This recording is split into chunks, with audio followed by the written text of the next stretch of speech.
Welcome to Maine Policy Matters, a podcast from the Margaret Chase Smith Policy Center at the University of Maine. I'm Eric Miller, Research Associate at the Center.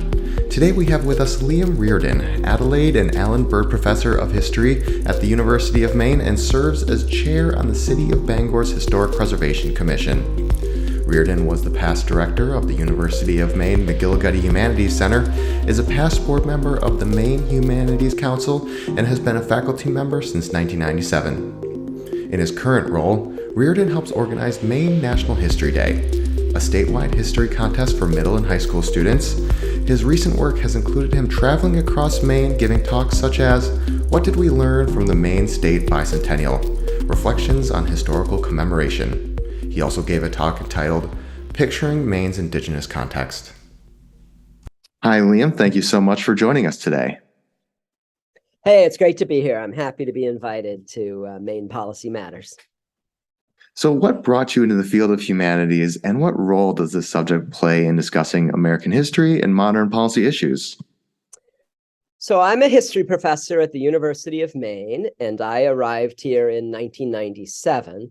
And so my initial way of understanding my work as a historian was a somewhat traditional academic understanding that I'd be a scholar, I'd do original research about the American Revolutionary Era, which is my period of specialization, and that I would teach undergraduate courses of all sorts, big survey classes to 150 students, small upper level classes.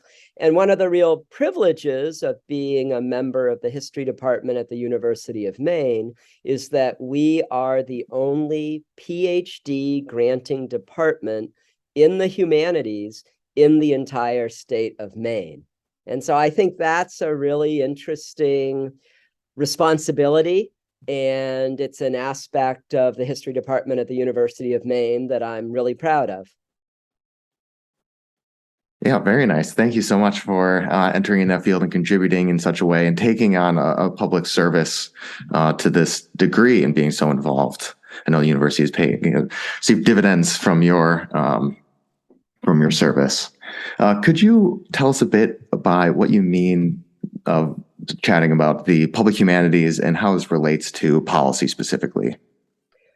So this is really a significant way in which my understanding of my role as a history professor changed over the course of my 20 plus years at the University of Maine. I mentioned earlier, when I began, I really thought of myself as a scholar and as a teacher, both at the undergraduate and graduate level. But I now realize that there is really an important role for university faculty to play in helping to lead the public humanities in Maine. And what I mean by that is that the humanities have a really vital role to play, not just in the scholarly and university tradition, but the kind of impact that the history particularly, but the humanities more broadly should have on how we understand life in Maine in the 21st century. And so in this sense, it has a real significant application for public policy. And there are a variety of ways I sort of got involved in this commitment to the public humanities. First was I served 2 terms as a member of the board of the Maine Humanities Council, which is the state affiliate of the National Endowment of the Humanities. And that really helped me understand the place of the University of Maine in the context of the state of Maine quite differently. And then a few years after that, I helped to organize and became one of the early directors of what's now called the McGillicudy Humanities Center at the University of Maine. And that has a number of goals, but one of them is to share the humanities research that students and faculty do more broadly with the public. And as the director of that Humanities Center at UMaine, I guest edited an issue of Maine Policy Review in 2015 that looked specifically at the relationship between humanities and public policy. And then more recently still, because I'm a specialist in the American Revolutionary era, I got very involved with the commemoration of the Maine Bicentennial. So that 200-year celebration of Maine becoming a state that sort of connected the year 1820, Maine's birthday as a state, with 2020 led to a lot of public speaking all around the state. It's led to a volume that I'm co-editing with my colleague, Richard Judd.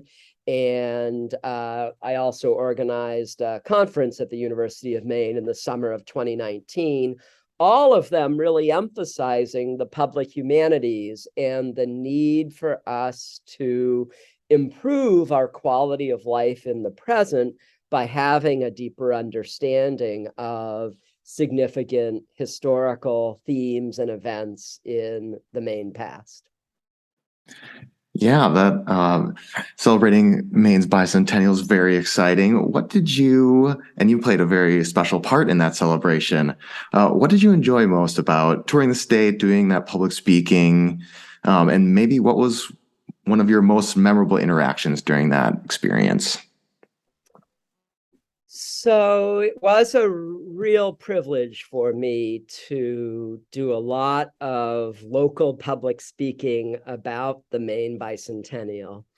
And one of the curious things, so I've forgotten, close to 100 public talks over the course of 4 or 5 years. And one of the sort of curious things about this is that I trained for my PhD in Philadelphia. And part of my training was to try to argue that the position of New England in our understanding of early American history was overstated. So then, of course, I got my job at the University of Maine, and I had to sort of start changing my tune and learn more about New England generally and about Maine in particular. So my process of developing my understanding of that statehood era that culminates with statehood in 2020 really began as a listening experience in a lot of ways. And many of these early meetings were really just discussions to try to understand what did people see as pressing issues from the statehood era that had some relevance for them in the 21st century. So one of the memorable experiences I had was being hosted by a colleague in Madawaska and getting a very different understanding of what Maine statehood meant from the perspective of people living in the northern part of the state, where statehood, and especially the eventual clarification of where the northern boundary was with the state that didn't occur till the early 1840s, was a much more traumatic event and memory that is very much ongoing to the present, particularly for Francophone people in the St. John River Valley. So that was one really memorable experience for me. And I would say the second more broadly is just the way in which doing the bicentennial commemorative work helped me to realize the incredible passion that is had for history at the local level. So local historical societies, county genealogical societies, practically every public library in the state has a local history room. And that's really where a lot of the most intense commitment to understanding our past lies. And a lot of that occurs at really a great distance from academic historians and professional scholars.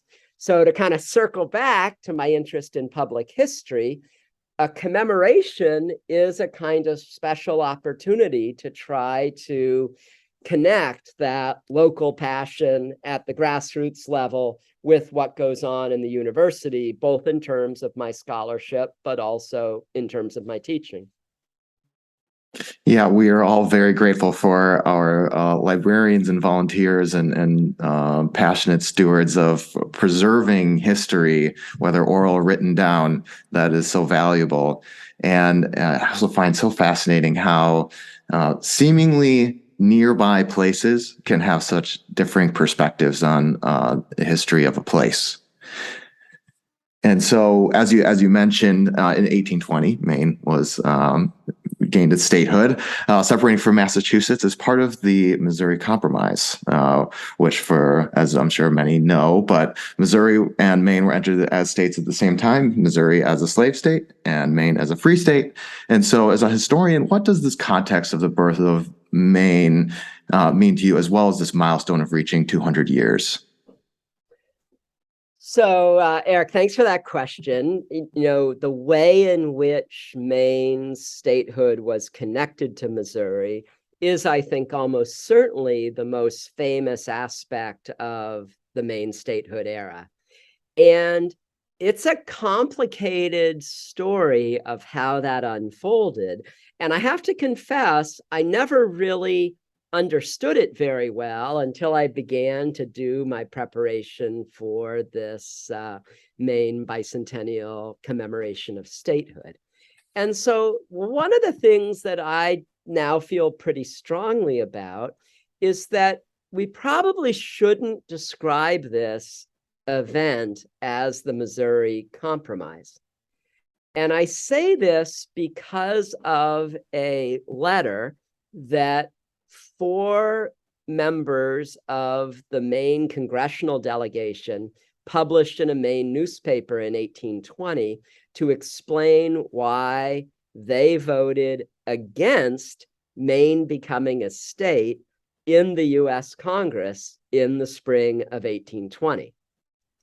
And what they said was that it was such an abomination for Maine to become a state and to accelerate the expansion of slavery west, that it would be better for Maine not to become a state.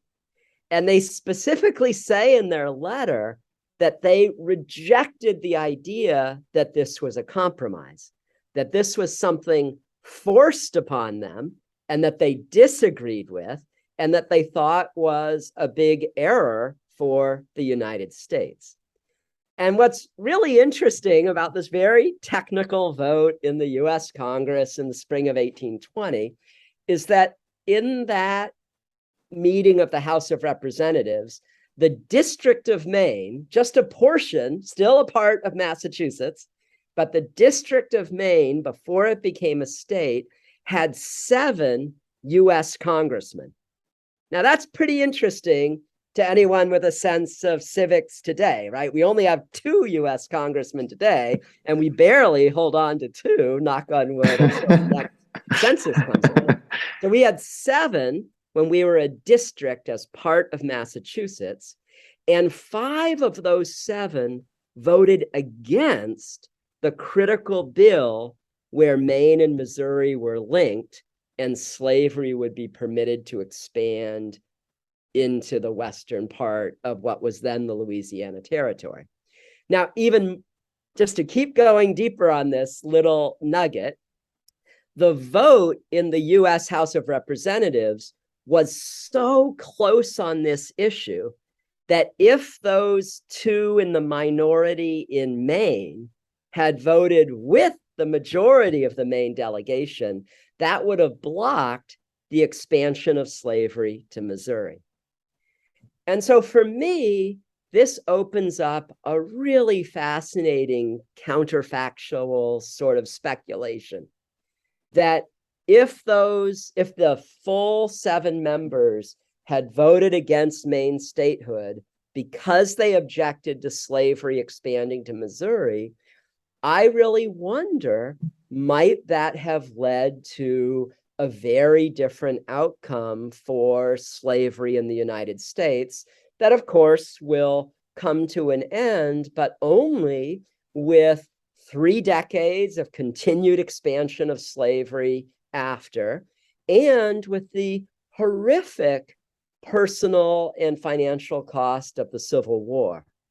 That if we had had bolder and more courageous political leadership earlier, and Maine was really at the center of this, perhaps we would have had a much different course for the expansion of slavery and the kind of, no more pivotal event in American history than the Civil War that would, of course, come 3 decades after the Maine-Missouri crisis that ends with the joint admission of those 2 states.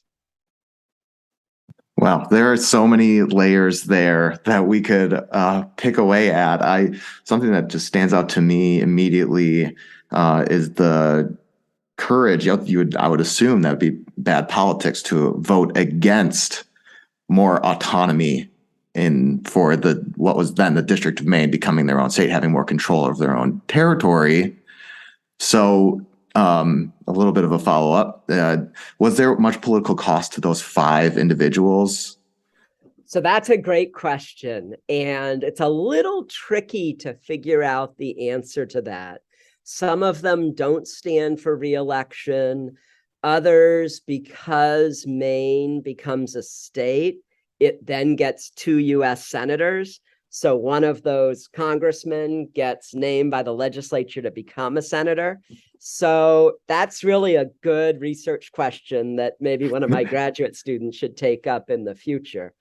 Broadly speaking, the small number of northern members of the House of Representatives who voted with the southern interests to expand slavery, the majority of them faced a very difficult time getting reelected to Congress. Now, it is different in the Maine context, right? Because obviously they were voting in favor of becoming a state. But I like to think that there was enough anti-slavery popular interest in Maine that would not have prohibited them from being reelected or continuing their careers as politicians in the District of Maine. And I do not think it would have seriously changed Maine becoming a state. That some people sometimes say that there was a timeline and it had to get done quickly, but I think that's really not the case. It's quite clear that political leaders in Massachusetts, as well as the majority of people in the District of Maine, agreed that having 2 New England states, Maine and Massachusetts, made sense by early 1820. So I think state would have happened anyway. And I think we might have had a somewhat different future for slavery and anti-slavery if Maine representatives had acted differently in that critical vote in the spring of 1820. Yeah, wow. I love history for this reason, is digging into things that occurred centuries ago and getting into the discussions around a particular issue, and that it wasn't as straightforward as the outcome. There was discussion and disagreement all happening at the same time. So I appreciate your clarification, and maybe we will get an answer to that question someday. You may have just covered this in the past question, but is there a significant event or period in Maine's history that you believe is underappreciated? Well, I'll just continue to talk a little bit about the statehood era, because this sort of represents my specialty and what I know best. And I do think that talking about the Maine-Missouri crisis is the most famous aspect of how Maine became a state. But it's interestingly also to sort of start our discussion at the very end.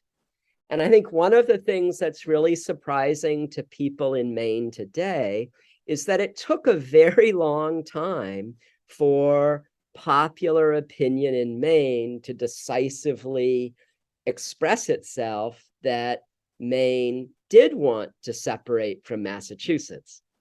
So I think this does kind of surprise people, because we are pretty familiar with this idea of being suspicious from people from away and having cutting comments about Flatlanders from Massachusetts. But this is a good example of how the distant past surprises us. It was not an easy decision for people to cut that long connection. And so when I talk about the statehood era, I'm really talking about a period from the 1780s to the final successful vote for Maine statehood in July of 1819. And in that final vote, there are overwhelming majorities for Maine to become an independent state.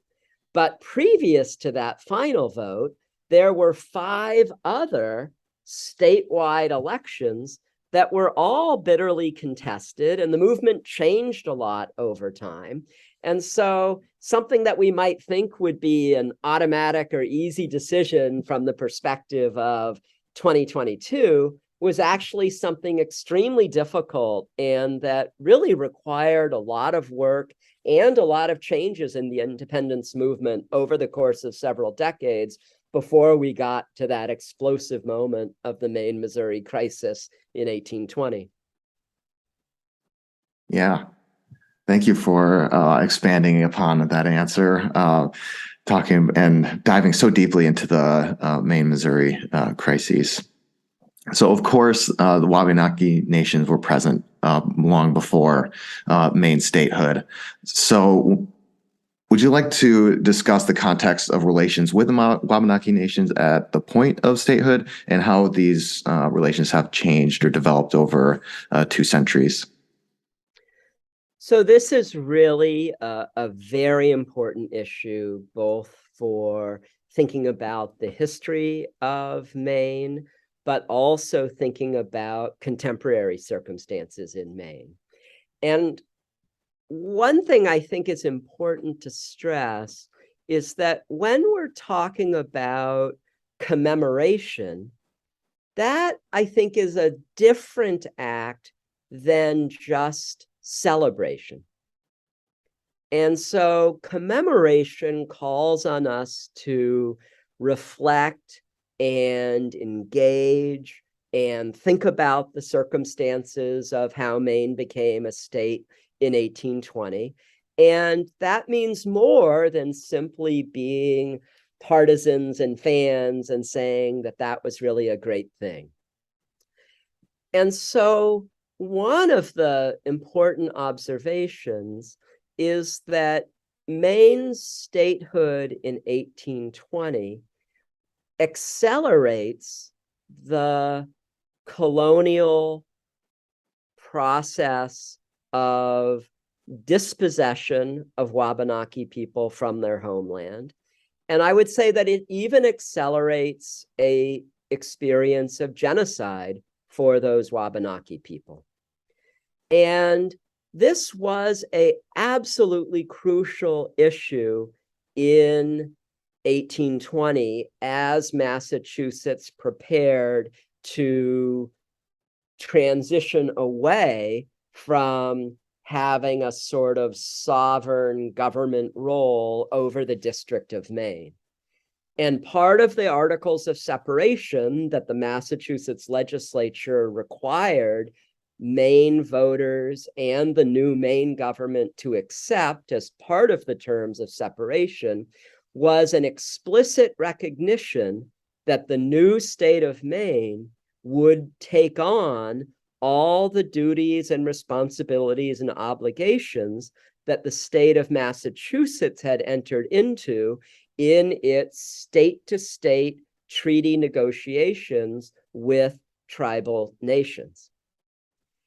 And that is a very serious and, textually specific aspect of the Articles of Separation that become part of the Maine Constitution. Now, as some of your listeners may know, the Maine legislature and Maine voters in 1875 voted to redact this passage from printed copies of the Maine Constitution. They said it would remain lawfully intact and enforced, but this specific language about Maine bearing responsibility for maintaining Massachusetts's treaty agreements no longer would be printed in the Maine Constitution. This is kind of bizarre and hard to wrap our heads around. And as recently as 4 or 5 years ago, the legislature revisited this, but were not successful in getting this language restored to printed copies of the Maine State Constitution. You can actually find the language. The Secretary of State's office, in a separate piece of legislation, has made it available to the public. But this, I think, really stands as a clear symbol of just how unequal the transition to Maine state sovereignty was for Wabanaki individuals, for Wabanaki communities, and for Wabanaki sovereignty as their own tribal governments. And Massachusetts even gave the new state of Maine a large sum of money to continue to honor their treaty obligations.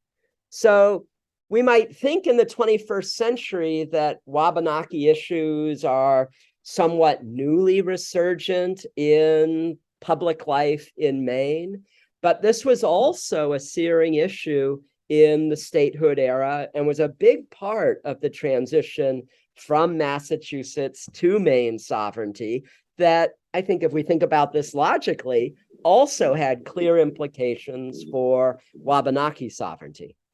The last thing I'll say is that it's striking that that 2020 bicentennial of Maine statehood is also the 40th anniversary of the 1980 Maine Indian Claims Act, that is the sort of crucial federal legislation that remains a matter of really intense political debate in Maine about the balance of tribal state relations. And I do feel that that hasty language in the 1980 law that has been interpreted as excluding Wabanaki federally recognized tribes from the benefits of over 200 federal laws pertaining to Indians since 1980 is really an extraordinary injustice and is something that should be addressed by the Maine state government so that Wabanaki tribes don't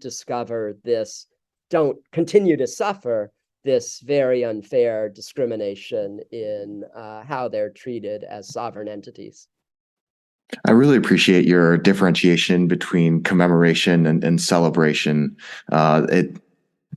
There are things in history that we don't have to celebrate at all, but recognition being a huge factor in just grappling with the past. And something that comes to mind, we were just talking about the courage of those 5 legislators that voted against slavery or the Missouri Compromise. But then also at the same exact time, that language being striked from the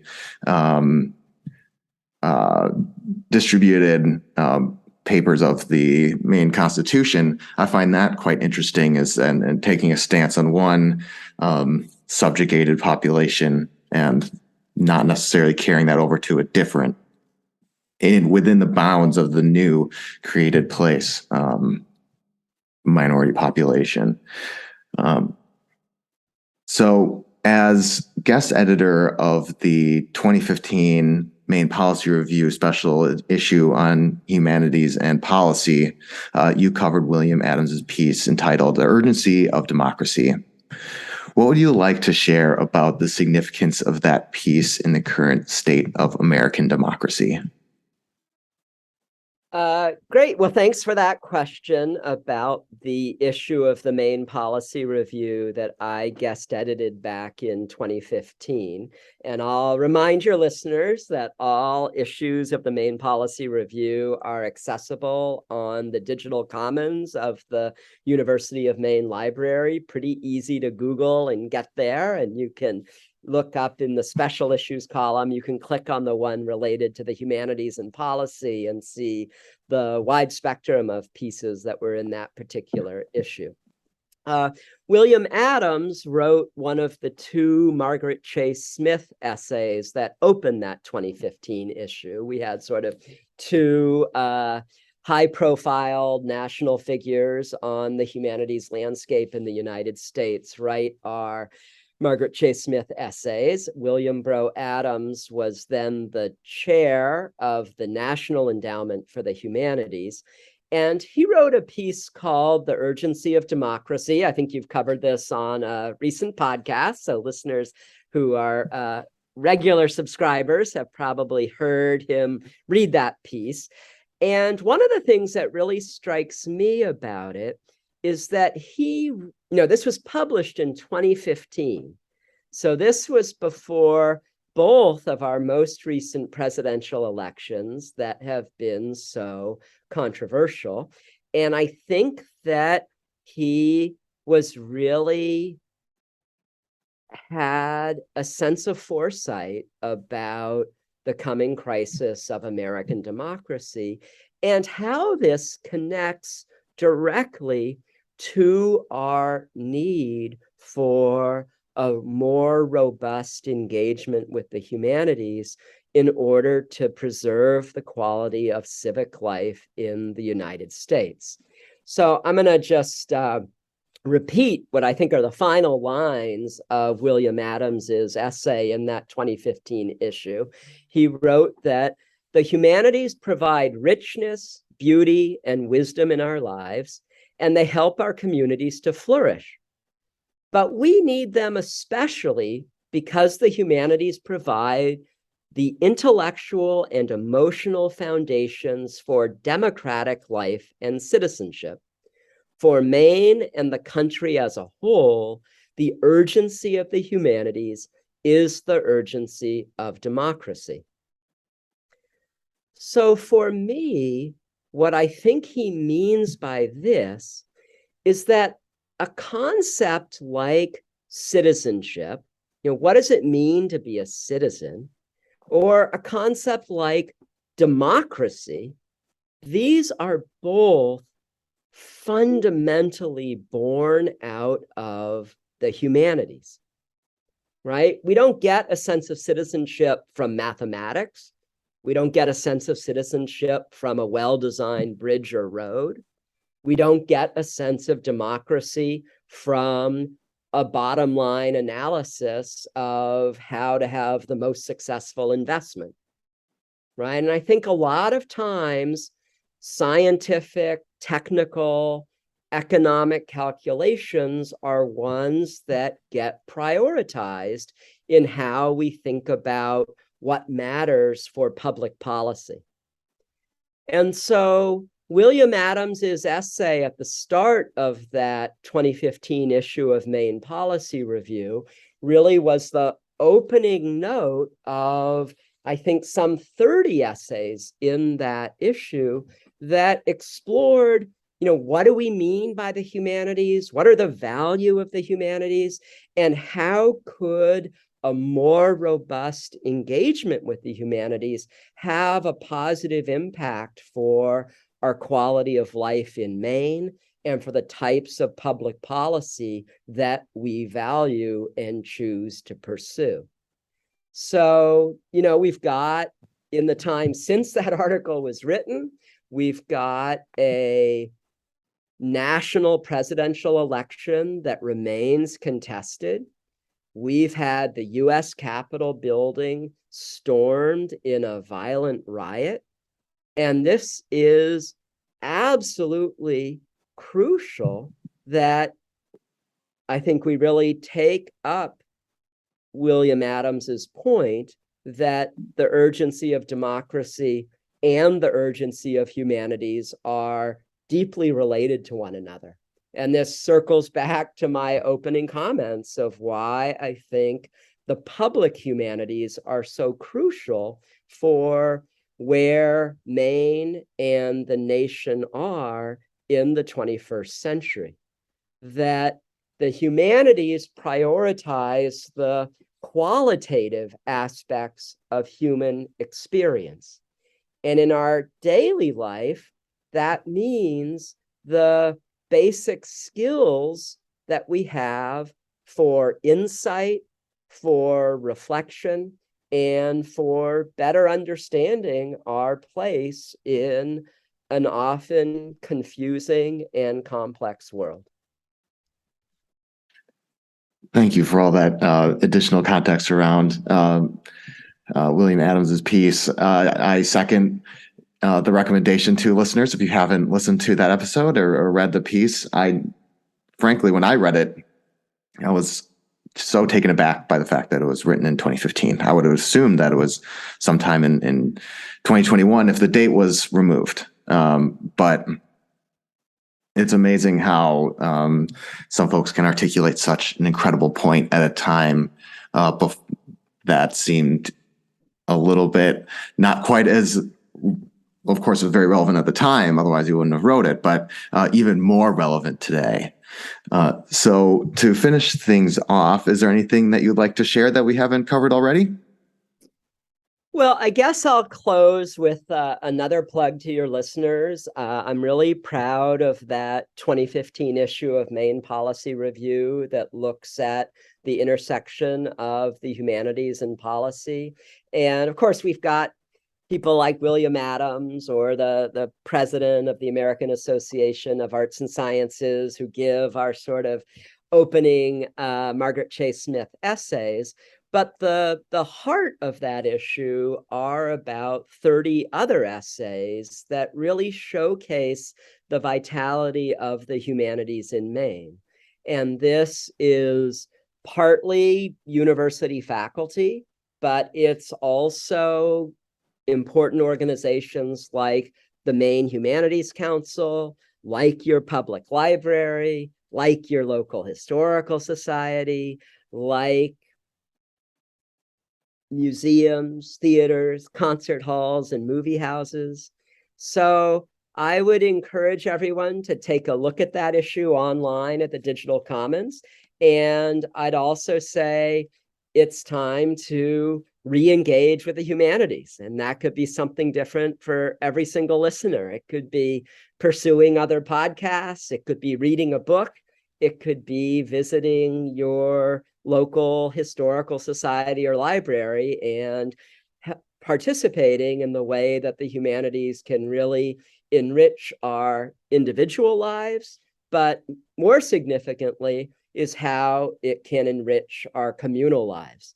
And I do think we're at a moment where we need a more robust sense of what are our civic responsibilities as citizens and how can we have a more civil life in the state of Maine. So that starts with our family and our households and our friends and our neighbors, but the humanities should have a robust part in that for everyone. Thank you so much for your perspective and your service to the humanities in the state of Maine. And thank you so much for joining us today, Liam. Thanks, Eric. It's been a pleasure to be on the podcast.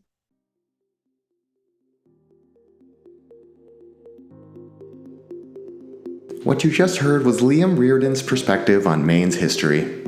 Maine Policy Review is a peer-reviewed academic journal published by the Margaret Chase Smith Policy Center.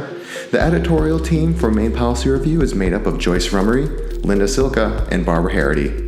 Jonathan Rubin directs the Policy Center. A thank you to Jason Heim and Catherine Swaha, scriptwriters for Maine Policy Matters, and to Daniel Susi, our production consultant. In 2 weeks, Jonathan Malacarne and Jason Lilly, two of the authors of an article entitled The Response of the Maine Food System to the Onset of the COVID-19 Pandemic, will be joining us for an interview. We would like to thank you for listening to Maine Policy Matters from the Margaret Chase Smith Policy Center at the University of Maine. You can find us online by searching Maine Policy Matters on your web browser. If you enjoyed this episode, please follow us on your preferred social media platform to stay updated on new episode releases. I am Eric Miller. Thanks for listening, and please join us next time on Maine Policy Matters.